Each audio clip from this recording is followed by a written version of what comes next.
Cette femme est juste dingue. Elle raconte qu'une fois, elle était partie acheter un café quelque part, je sais plus trop où, et elle rencontre un homme qui est le directeur adjoint de ce lieu. Tout de suite, c'est le coup de foudre, donc ils s'échangent les numéros et ils se fixent assez rapidement un rendez-vous. Ils se voient et ce jour-là, ils ont passé toute l'après-midi dans le parc à discuter. Elle lui a raconté littéralement toute sa vie, tellement elle lui faisait confiance. Très rapidement, ils ont commencé à avoir une relation. Comment elle a accepté, c'est qu'il a sorti le grand jeu. Vu qu'elle lui avait raconté toute sa vie, elle lui avait dit où elle travaillait. Donc un jour, il a débarqué au bureau avec un gros bouquet de fleurs de roses rouges et un repas, un petit déjeuner préparé. Et voilà. Et depuis, il n'a pas cessé de lui faire la cour. Ils ont commencé à sortir ensemble, faire des randonnées, de belles balades, des excursions super sympas, des week-ends super sympas. Et il a accepté ses enfants. Parce qu'en effet, c'est une baby mama, elle a deux baby daddy, un petit garçon et une petite fille, dont un est en prison. Maintenant, lui, il lui avait raconté qu'il avait une baby mama dans un état avec un enfant et une autre baby mama dans un autre état avec un autre garçon. Sauf que quelques temps plus tard, au fil de la relation, elle se rend compte que il y a certaines informations qu'il a omis de lui communiquer. Elle appelle ça du gaslighting, c'est-à-dire je te fais croire des choses que je t'ai dites alors que je te les ai jamais dites. Et elle jure mordicus qu'il ne lui a jamais dit qu'il avait un troisième enfant, une petite fille.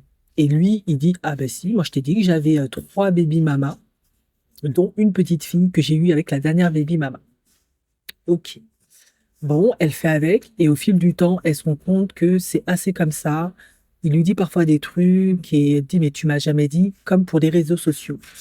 Il lui avait dit que lui, c'était pas un homme des réseaux sociaux, et en réalité, un jour, ils discutent, et il lui dit, bah, mes trois enfants, tu peux voir leurs photos sur mon Instagram. Elle est choquée parce qu'elle dit, mais tu m'as toujours dit que tu n'avais pas de réseaux sociaux. Il dit, ah non, moi, je t'ai jamais dit ça, j'ai un Instagram. Ben, je suis pas abonné dessus. Pourtant, on est ensemble depuis quelque temps. Bon, vous doutez qu'elle était mordue parce que il savait très bien s'y prendre avec elle. Il faut aussi tenir compte du fait qu'elle avait 22 ans à l'époque. Aujourd'hui, elle en a 27. Elle était beaucoup plus vulnérable et en plus, elle était déjà mère de deux enfants de deux pères différents. Donc, un peu de soutien, d'amour, d'affection, ça fait toujours du bien, ça se comprend.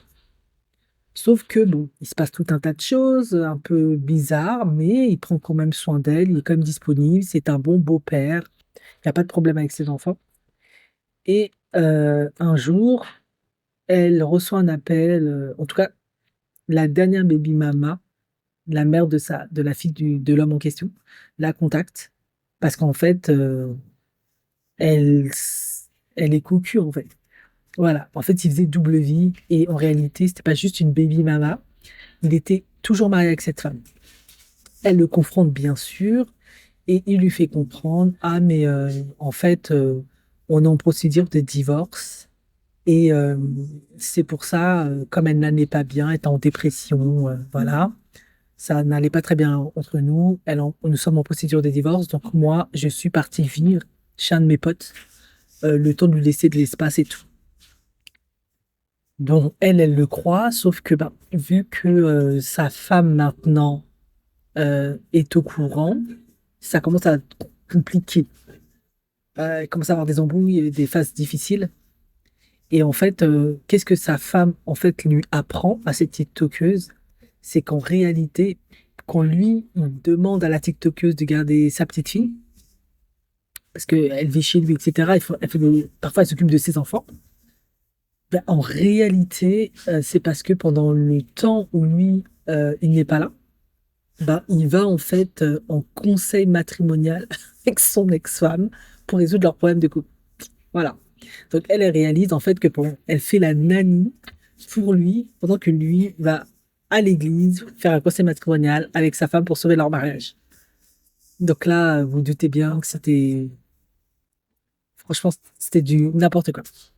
Et pourtant, elle était dégoûtée parce qu'elle se faisait bien des films, elle se filmait en vidéo, qu'elle postait sur TikTok en disant j'ai mon homme, c'est la big love, etc. Elle chantait même des chansons d'R&B super profondes, en plein d'amour. Vous connaissez les chansons d'R&B qui parlent d'infidélité, de tromperie, etc. Et en réalité, elle est en plein dans ses chansons, dans la réalité de ses chansons. Elle les vivait réellement, quoi. Du coup, ben, comme le père de son fils venait de sortir de prison, de sa fille venait de sortir de prison, ben, elle a commencé un peu à aller le voir, à se rapprocher de lui et tout. Et du coup, ben, son copain, là, son baby daddy toxique, là, ben, il n'était pas content, dit qu'il a tout fait pour la récupérer, etc. Il voulait pas. Sauf que, ben, la situation étant compliquée parce qu'elle réalise en fait qu'il est toujours marié, que sa femme maintenant est au courant. Donc, elle, en fait, c'est la maîtresse, en fait, la maîtresse cachée, l'NW. Et du coup, ben, c'est un peu compliqué. Et elle tombe enceinte. Alors, la première fois qu'elle tombe enceinte, elle a préféré retirer. Mais dans tout ce stress et cette foulée, elle est de nouveau tombée enceinte. Bref, vous l'avez compris, c'est un homme qui n'est pas sérieux en fait. Du coup, il se passe tout un tas de choses et à la fin, elle et la femme mariée réalisent en fait qu'elles ont eu affaire à un manipulateur qui ne jouait pas franc jeu, qui avait plusieurs vies, qui a réussi à les manipuler, à tout compartimenter. Euh, voilà, hein. Du coup, avec le temps, elles ont baissé les armes et elles ont compris elles se sont toutes les deux fait manipuler en fait. Donc, plutôt que de se faire la guéguerre, elles sont devenues amies parce que, je crois que, je sais pas si je vous l'ai dit, la première fois elle est tombée enceinte, elle a retiré, mais la deuxième fois elle est tombée enceinte, hein, parce que si vous avez déjà vécu ça, les ruptures, c'est jamais radical. Parfois, il y a des hauts et des bas, c'est compliqué, on est vers la rupture, mais on fait toujours nos bails. Bah, elle est retombée enceinte, mais elle l'a gardée. Elle explique qu'elle ne pouvait pas retirer de nouveau cette fois-ci parce que ça coûte super cher, 500 $. Elle n'a pas d'argent, elle gagne que 12,50 de l'heure.